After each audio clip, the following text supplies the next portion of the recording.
Namaste. Welcome, beautiful souls. Welcome to my channel. My name is Sadhana, and I'm here to introduce an oracle deck to you today. This is the Yin Oracle by Daven Lee, and it really is my pleasure to present it to you. And what we are going to look at today are a few cards from a much larger deck, and I will tell you a little bit about that.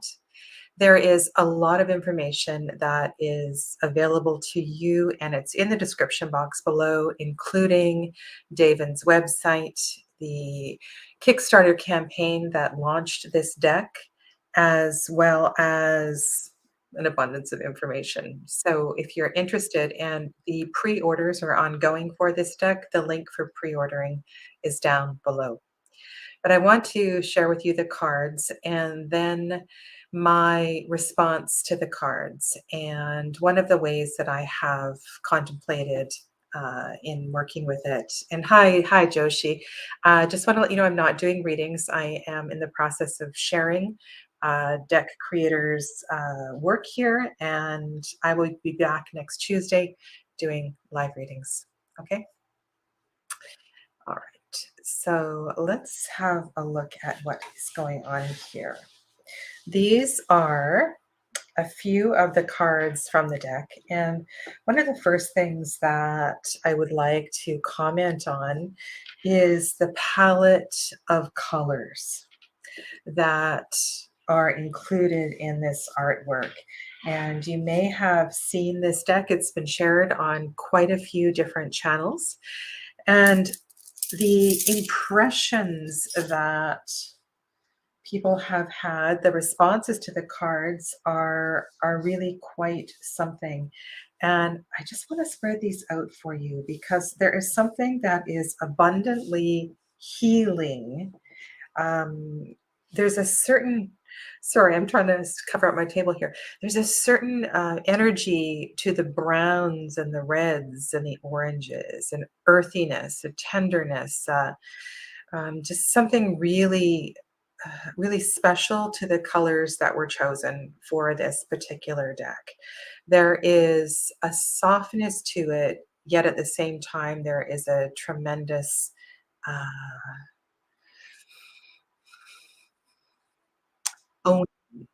owning, a sense of empowerment as well too. There is a strength and a softness.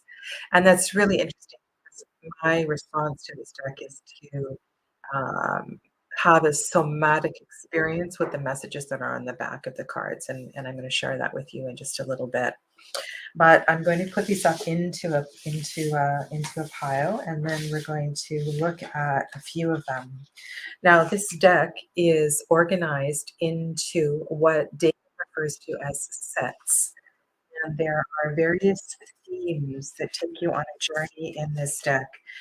There are guardians that will guide you through your experience. And one of those guardians is your voice card. Let me turn it this way for you. And I'm going to read the back of this card to you. Your voice, to speak and be heard. The howl of a wolf in the woods, echoing, declaring, "Here I am," the roar of the lioness across the grasslands. There is no mistaking who she is or what she is about. Open your throat and roar. Lift your voice and howl. Be heard as you are, magnified, magnificent. And so what is being offered with these cards is an experience of truly an experience of empowerment. And hi Scott, and hello, welcome Anne. And in the organization of these cards, so beyond the guardians, we are taken through various themes, including a portal, so entering into this experience within the physical body itself, the embodiment of the energy grounding, landing, so to speak, the cultivation and development of the energy. And one of the things that really moved me when I was listening to David's interview with Amber Todd, Lavender Moon, which is linked down below, was her expression of the absolute need for the balance and the harmony with the yang as an expression of the power of the yin. One cannot exist without the other, as you are all, because you're watching this channel, you're all aware of this. So that the deck takes us on this journey through the body and through the subtle experiences of, I want to say, the growth, the journey, and the deeper understanding of what it means to embody the energy of the yin. Now, this is not just a deck for women, but this is a deck of empowerment for all, and embracing those qualities of receptivity and feminine strength, inner feminine strength, connecting to the goddess. One of the particular sets, she refers to them as sets, not suits, is called Precious Resources. And this is something that I really felt a deep connection to. And these resources include cards such as energy, attention, and your practice. And these all very much feel to be an important part of understanding what it means to work with these energies. We only have a limited amount of energy, and this has been a theme that has been arising uh, recently in a lot of different ways and topics that I have been working with. And as a yoga teacher trainer, and working with the healing arts in lots of different directions, this whole idea of scattered energy and learning how to focus energy and treating energy as a precious resource is absolutely beautiful. So this, I'm really curious to see how this all unfolds with the larger deck. So, but beyond attention, I think one's practice is really important, and this actually is one of my favorite cards. All of the cards you can view on the website, and the practice card I actually put into one of the little circles on the thumbnail. So let's have a look at these cards here, and then I will show you my response to the cards. Okay. And these are in no particular order. And so this is the front of the voice card. And I suppose it goes this way. And you can see by the artwork, this would link really beautifully to a number of tarot decks. This deck stands independently as an energy to work with. The themes here are really powerful, and you will find their energy quite universal. Quite universal. This is the language of the body card, the artwork. And I want to do my best to pronounce the artist's name correctly. The artist's name, who partnered with Daven, is Yael, and her, or their surname, is Bernhard. Yael Bernhard. This is the title card for the deck. And so you can see the spelling of her name there. This is self-knowledge. I have written all over the backs of these cards, and I'll show you what I'm working with here. This is receptivity, with a perfect symbol for that being a vessel.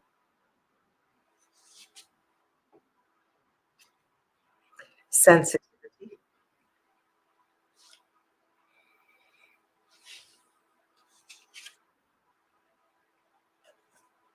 surrender,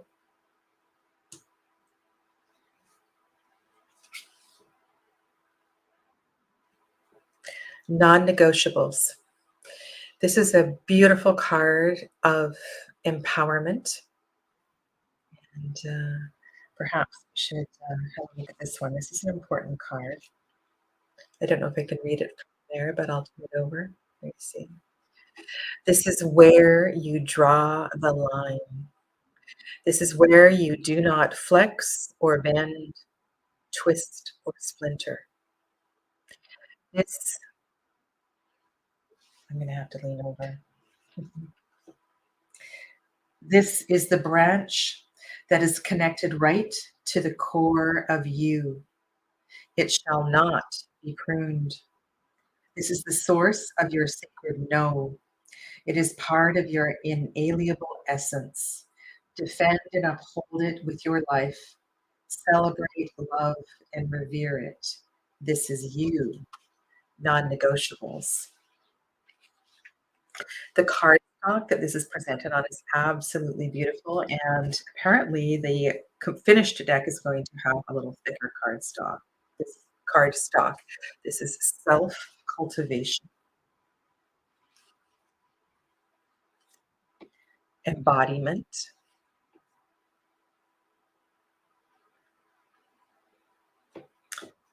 Chthonic,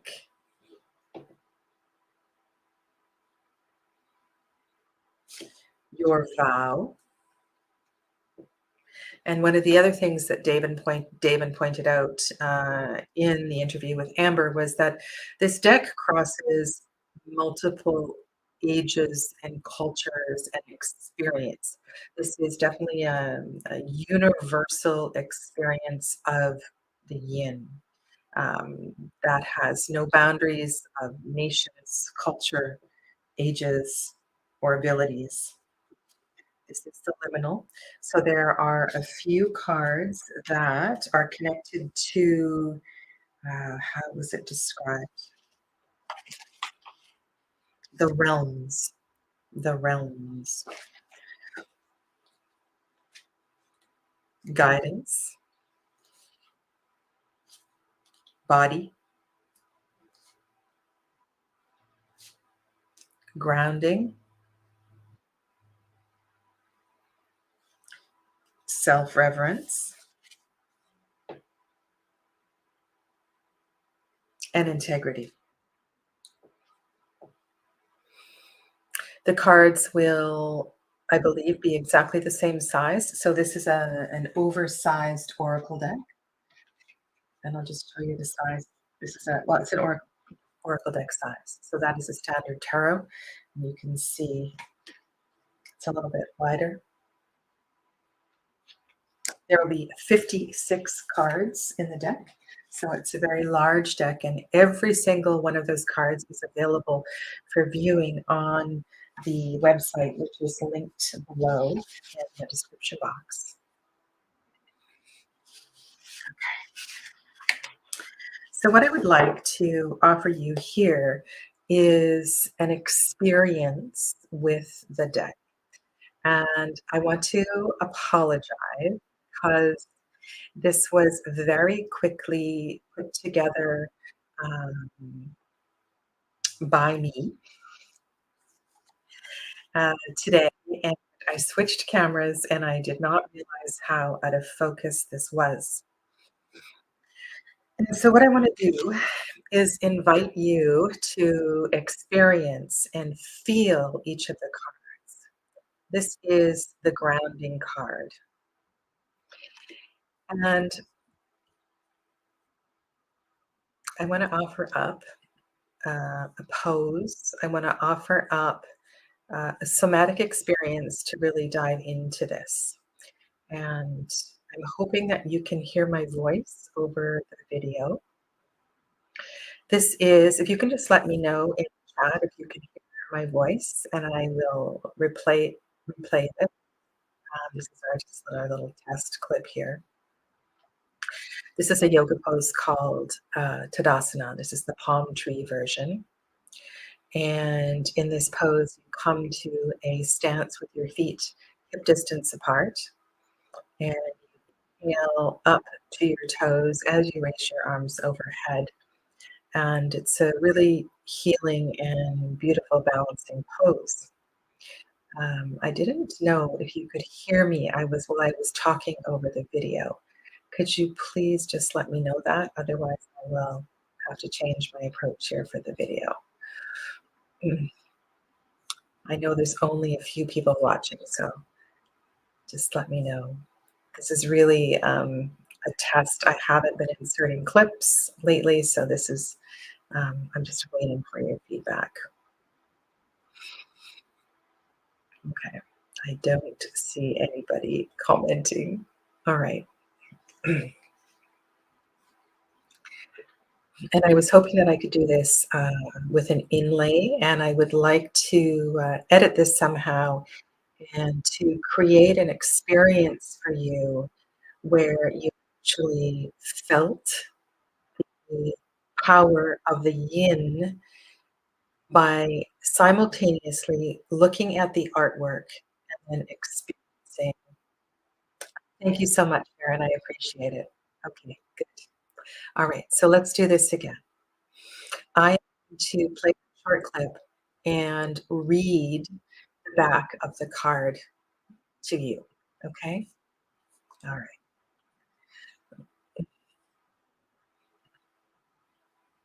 Grounding. Come to the deep quiet of the earth and become like the tree. Grow your roots down into the soil and down through the layers to the core of her. Feel her existential stability. It is yours too. Here you can breathe, and here you can feel. You can know from a rooted place. From here, you can grow tall enough to touch the heavens. You can expand your branches in all directions. You can become tremendous and mighty. This is your yin source, the very ground beneath you. And I think one of the beautiful things that you could do with this deck would be to experience it somatically. Now, if we go into a pose such as cat cow, I think this is the pose for self-reverence. Not the pose, this is the card for self-reverence. And this particular yoga pose here is one where we are completely aware of the sacral chakra, the pelvic area. And in order to move back and forth between the shape of cat and cow, this is not so much about the back, but the deep connection to the pelvic floor and the Swadhisthana chakra. And so there is something about honoring the pelvis and the movement and the second chakra and the hips and our mobility in this part of the body that is really essential, I feel, to honoring self-reverence. You are holy. Feel that in the firmament of your bones, the landscape of your organs, and the rivers of your blood. You are the sacredness of life. You are all of it. Create an altar to yourself and bow in. Tend and care for the temple of yourself as you would a holy thing, and see yourself as the divine sees you, and rest in the simplicity and self-evidence of it. As I'm reading each of these cards, and as I said, I wrote on the back of most of them, I was writing notes about chakras and body parts and connections and different things that I have worked with through my experience in various trainings and so forth. Now, this particular card is integrity.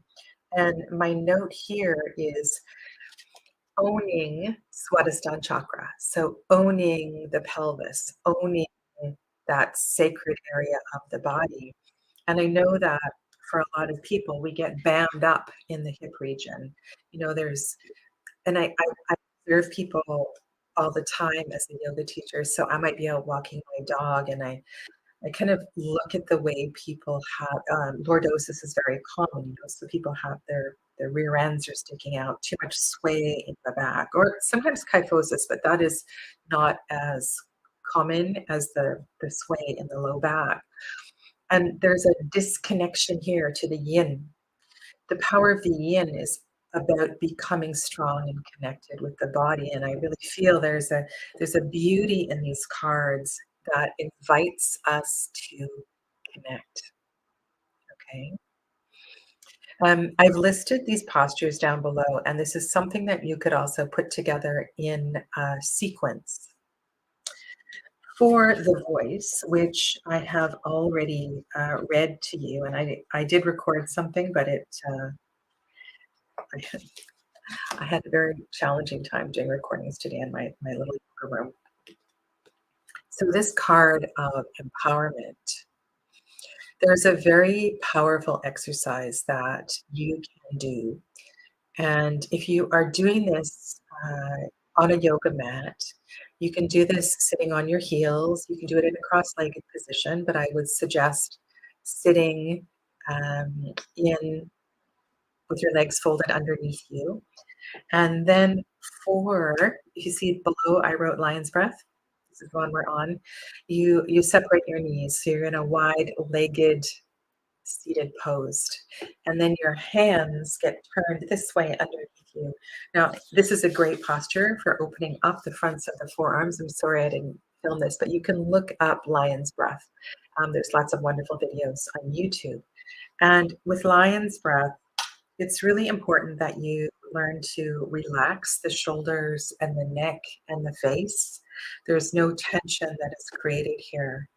And just very simply sitting where you are, you can take an inhale breath. And as you exhale, just create a gentle as if you were fogging up a mirror.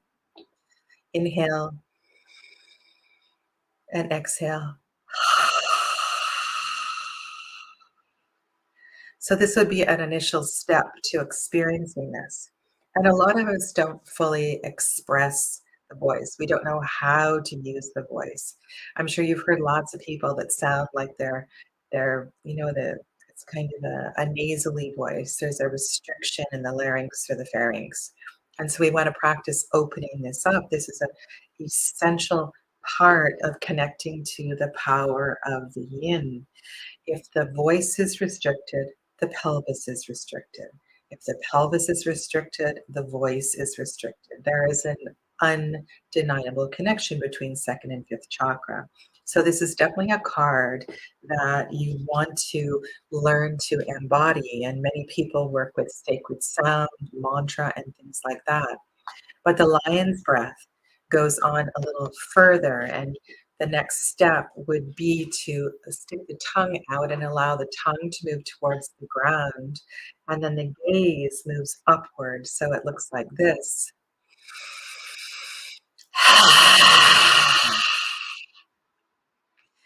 And this beautiful expression you can lean into. It is immensely releasing. And if you have worked with different pranayama and different yoga practices, breath is absolutely a necessary component of learning and feeling this somatic experience of the yin. And I think one of the gifts of these cards is that you could record your own voice and listen to the message on the back of the cards as you deeply connected with it. Okay. And then And I know that Daven has some different associations than I was feeling in some of these cards as I was reading them. Uh, Chthonic or Chthonic is the Chthonic feminine does not turn away. This is a very wild card. The serpent is her form, and she goes down deep, slithering into the dark spaces. Her offering is the underworld of life, brought up from the primordial depths for all to see. She is not pretty nor delicate. She is undeniable as she stands dripping, screaming, writhing with the truth. See me, she demands, and then in a mesmerizing, undulating snake spiral, she dances, and the energy rises all the way to heaven. Her gifts have been received. She is rewarded with ecstasy. And so this particular card addresses the uh, undulating experience of Kundalini rising or gentle awakenings. And one very potent posture to work with that is Cobra pose. And Bhujangasana Cobra pose is one where the lower body makes full contact with the mat. I'll show you that again. Toes are pressed into the floor, and the key here is that the pubic bone, the pelvis presses into the floor while the hands simultaneously press in. The elbows are in, the shoulders are back, and the upper body rises up. And so what's happening in the Cobra posture is we're getting this beautiful connection with the Swadhisthana chakra and the throat at the same time, because we are opening the throat at the same time as pressing the pubic bone into the earth. And so as I was reading the backs of these cards, I just kept thinking, it's not very often that a yoga teacher gets to share the chakra medicine and the deep power, these powerful experiences that one can have if you truly understand the intention of the postures. These are not exercises. These are experiences, in-body experiences, so we can have um, a psychic or a physical or an emotional release or an awareness. And so, yeah, so I think these cards are really beautiful for that. The body card. And there's so many amazing cards here, but I just picked a few to share with you, and I could really give you a posture and speak to all of them. And when I looked at this card, I was thinking of Kundalini Yoga. I was thinking of the goddess pose. And the goddess pose is one that builds tremendous strength. The feet are pointing out in this one. You take an inhale breath, reach the arms overhead, bend the knees, bend the elbows. Now here, I don't know if you noticed, but I made a pelvic tilt correction, tilting the pelvis forward and through. And depending on what's happening in the class, you may stay in this for an extended period of time, or there may be a long extended exhale breath. And then when you're ready to release, you inhale and exhale.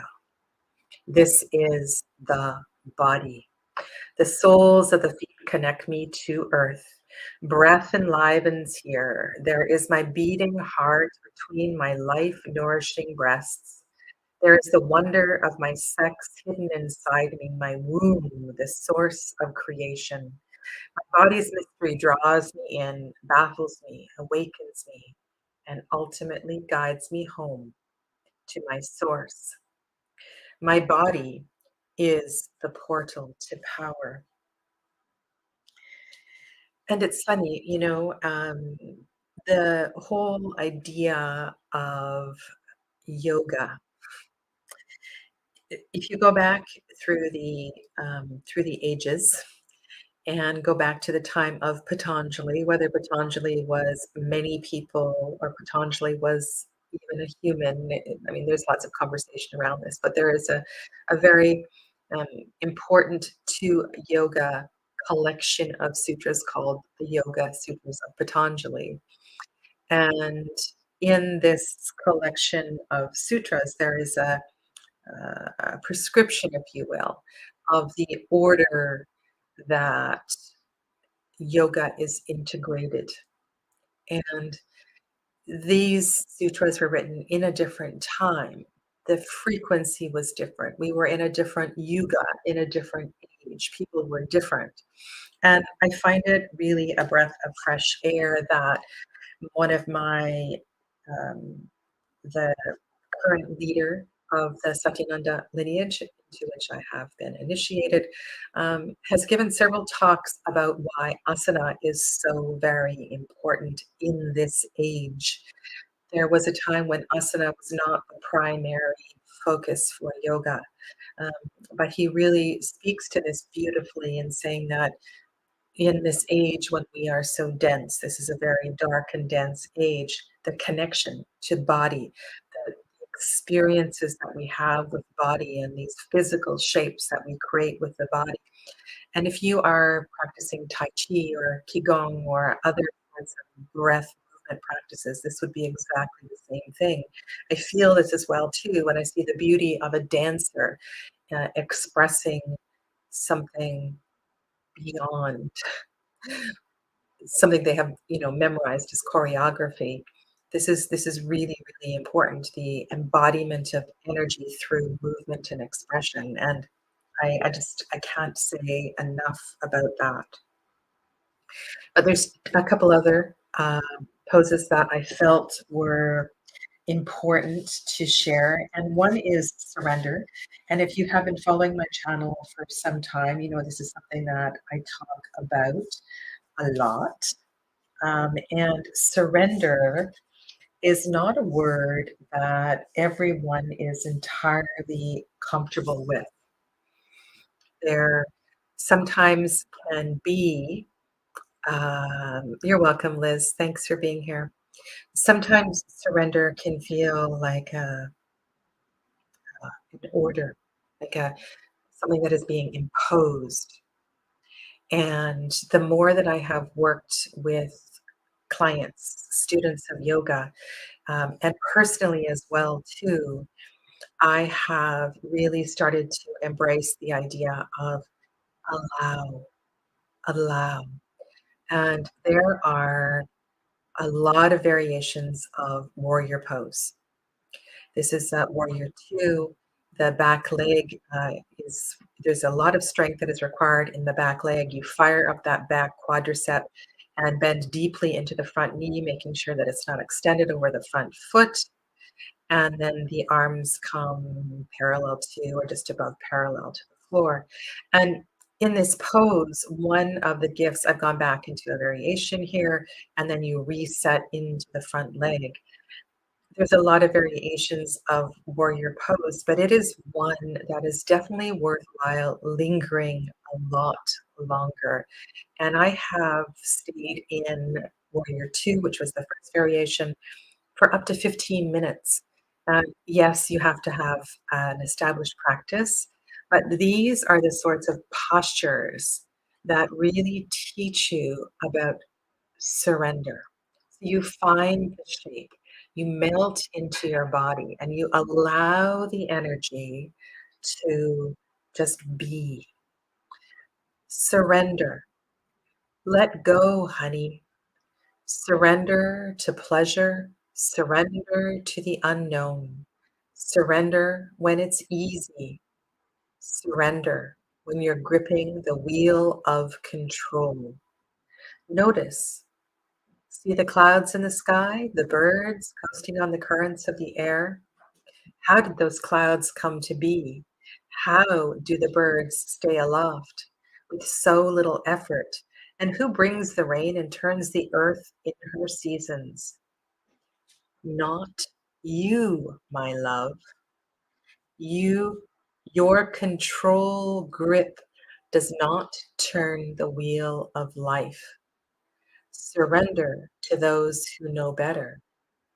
You are safe here.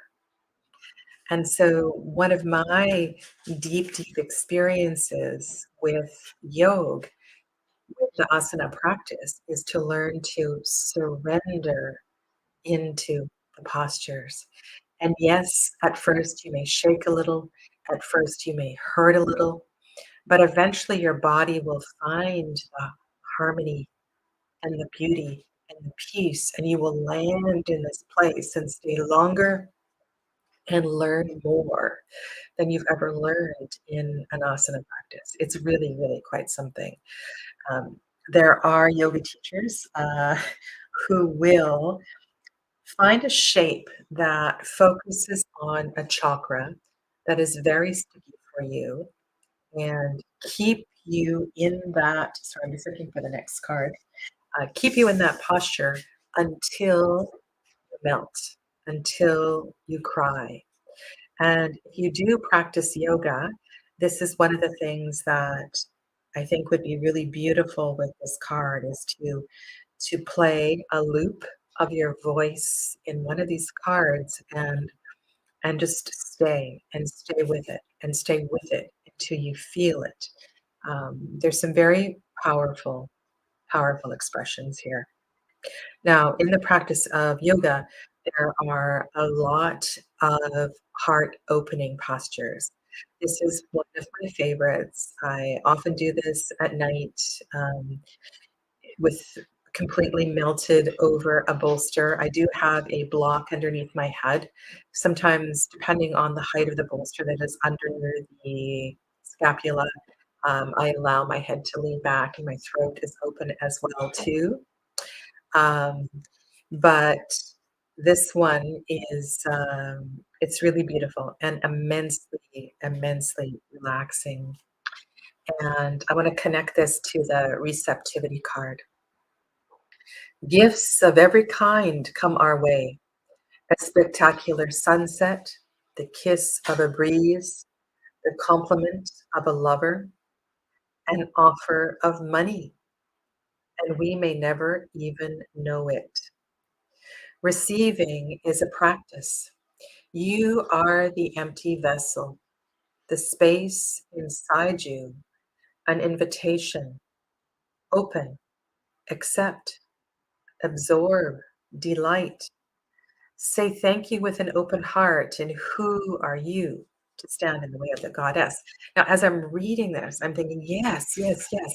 This is open heartedness. This is any sort of anahat chakra pose. This could be a camel pose. It could be a wheel pose. It could be any pose where you feel that expression of openness across the front of the chest. And if we can't open our physical bodies, how are we supposed to open our hearts? Right. And this is also a lesson in receptivity as far as the hands go and understanding the connection of the hands and the heart and so forth. It's just really a lovely, lovely offering. And then finally, and I know this was Amber Ton's favorite card, is the guidance card. Learning to listen and to trust that we are supported in many, many different ways, I think is something that we can all learn and spend more time with. And most people are familiar with Shavasana. Here I'm lying in Shavasana. I have a bolster underneath my knees, which is a great way, especially if you have any low back issues. To lie in Shavasana might seem like a simple experience, and there's a few. I teach a class every Monday night on Zoom, which is a restorative class, and so we linger in poses for 5 minutes or 6 minutes, and they're all supported and inviting deep breath and deep release. And I think when we dive into those sorts of postures, we need to really know that we are being held. We are being held by the Divine Mother. We are being supported. There's something really beautiful about that. And so I was thinking about Shavasana as I read the back of this card. This is the guidance card. The muse, the angels, God, your higher self, your spiritual guardians, loved ones on the other side, an animal presence. You aren't meant to do it alone. A sudden insight, a clear direction, a nudge, a surprising synchronicity, a delightful outcome. They are just waiting for you to ask. ask for help, ask for ideas, ask for a direction, ask for a miracle. And it's funny, I I teach yoga nidra at the end of my restorative yoga classes, and in yoga nidra, the students are lying on their backs, and I'm doing a guided meditation, which is asking for a lot of trust because you are lying in a vulnerable position for an extended period of time, being guided by my voice and being guided into relaxation. And I think there's also a, for me, um, my voice, and I don't follow a script because I've taught this so for so long. But there's guides that are with me, always supporting me through this practice, and sometimes I may be led into one student's particular injury or something they are healing from, and this is something as well too that students need to learn to pick up on is to listen to the guides because the guides will take you where you need to go. But what is really important and touched me on this card is the whole idea of asking. And there's this important practice that is part of um, yoga nidra, and that is in the creation of a Sunculpa. And a Sunculpa is it's a kind of an intention. It's a short phrase that is stated in the affirmative. It's repeated at the beginning of Yoga Nidra and at the end of Yoga Nidra. And in a way, this is, I have a hard time with this. So we ask a lot from spirit, right? Through prayer, through the whole idea of, if we don't ask, we don't receive. But I have this other idea that if we walk our talk and we believe and we speak and we practice, what we want to see and what we want to manifest, things will happen a whole lot faster than just by being needy and asking, asking, asking. But it's true. We do need to ask for guidance. And if we don't ask, we won't be supported to some degree. But the practice of Sankalpa and Yoga Nidra really does help with that and understand how important it is to co-create with spirit, to co-create with God, and to be supported in that way.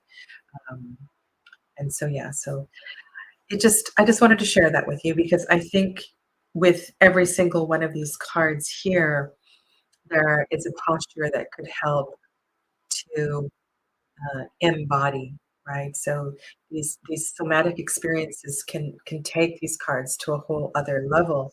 And so one thing I might um, what I might do is for a week, I think any of these cards, there are a few yang cards, and I'm not sure. But what I might do is to draw a card, and then there's a couple of things. You could focus on the part of the body that the words on the back spoke to. There might be a symbol that they spoke to, but I really feel like there's a whole project that can come with these individual cards. This is the vow card, and it's another card that speaks to voice. It asks you to declare something. But it also takes me to some of my own work where I have spent time releasing vows in all directions of time that have created limitations to where I am.